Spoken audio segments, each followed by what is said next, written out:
and it's just Crystal today because Doug is going fishing tomorrow with his brother, and my daughter is off being 21. And so today I decided I was going to do a scavenger hunt, and I have put together a list of 10 things that the WeBay thrifters and the VHIS group have challenged me to find while I'm out and I'm sourcing today. So I'm going to go to some estate sales, and if there's garage sales, I'll check them out. I'm having my cup of joe, and I'm giving a shout out to Portland because I'll be moving up to your area soon. And after I drink my coffee, I'm going to head out, and then I'll come back and show you what I find.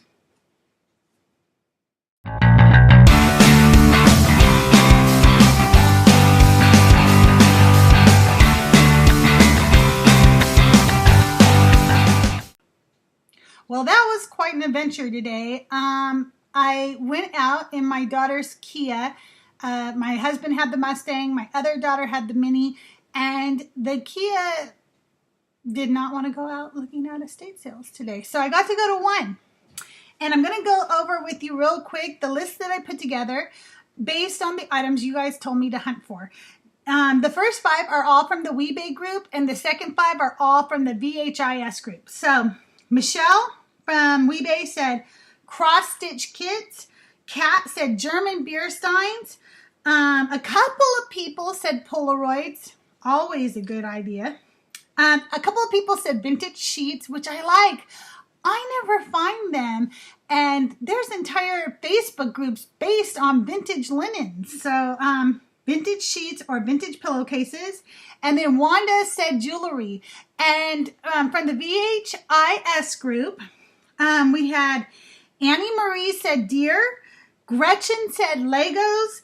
Amy with a Y said a vintage scale. And Amy with an IE said a turntable. There's many Amy's in that group. They know who I'm talking about. And Angel said a Chanel bedspread. So let's see how I did, okay? I want to start with something that wasn't on the list. And it's a little ballerina jewelry box. Now, this one isn't that old, but it has really cool little graphics on it. And I paid $1 for it. I should get about 15 to 20 for it. But if you can find some of the vintage ones from when I was a little girl, you can do very well, even sometimes upwards of $100. Anyway, okay, onward. So I didn't find vintage sheets per se, but I did find vintage pillowcases. And I want to tell you something about vintage sheets. If you find large, the king size vintage sheets, get them because those are the most desired. It's hard to find the ones in the larger sizes. Lots of people have the, look, I'm making it like an earthquake. Lots of people can find the vintage size twins, but it's hard to find the larger sizes, queens and kings especially. But I did find some of the cute large pillowcases. And I'm in a couple of Facebook groups that are for vintage linens. I paid $2 for 4 vintage pillowcases and 4 vintage scarves. Now the scarves, for the most part, I'm not going to sell, except for this one. And this one should get me about $15 to $20. It has a vintage tag still on it. It says 100% nylon chiffon. And the graphic on it is just so, you know, beautiful. And I just know that my customers will love it. If you don't have regular customers, you probably think the $15 or $20 sale is not worth trying for. But I have regular customers. Fix my little ponytail. I have regular customers, and I go out and I shop for them. So I have them in mind while I'm out there looking around. Those people help pay my bills by buying from me regularly. So you darn betcha that I keep them in mind when I'm out looking around. Okay. So a couple of people said Polaroids. And I want to talk to you about Polaroids right now because I actually know a lot about them. In my previous life, I was a photographer. I was a wedding photographer. I just have this, see, my bangs like to stick up in my ponytail. And it's irritating me. I feel like alfalfa. Okay, so this is what Instagram was based on. Actually, the white version of this. The black version is very sought after. And this one's a little dirty, needs to be cleaned off a little bit. But Polaroids are highly collectible. And one of the first questions I always get about my Polaroids is, do they work? Well, everybody say hello to Tux. That's my cat, Tux. He's a Maine Coon. He's very large and very needy. And whenever I'm sitting at the computer, he wants 100% of my attention. If you have pets, you probably have that problem too. Anyway, so Tux, did you want to be in the show today? On Polaroids, the one steps that take the 600 film, they go for about $30 to $35. This one I can get sometimes up to $45 for this one. And people ask me all the time where to get film for them. And that would be online at theimpossibleproject.com. That website was started by Sylvester Stallone's brother when he found out that Polaroid did not make film any longer for their cameras. So I got 2 cameras. She had them priced at $10 each. I asked her if she would take $15 for both. She said yes. And I should make $30 to $35 a piece per Polaroid. Now, what I want to tell you is that there's older Polaroids called like the 100 land camera where the lens pulls out and everything. You can't get film for those at all anymore. Only these instant ones that were newer from the 70s and on. You can't get film for the old ones. They used a different type of film and nobody makes it anymore. Those can be converted to regular 110 film, but it takes an expert to do that. And there are websites that can teach you how, or that can do it for you. The next thing I got was another item for one of my regular customers. I have a lot of cat lovers in my customers. And this is an Avon.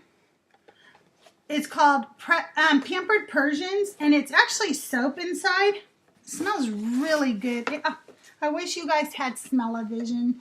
It smells so good. But it's a little kitty cat soap.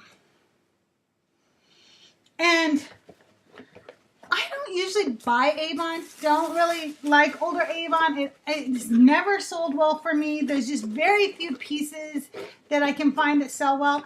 But anything cat does very well for me. I paid $3 for this. I should get 10 to 15. And again, I have some regular customers in mind for that. Then I found this little troll doll. Can you see him? He is still in the box. He was $2.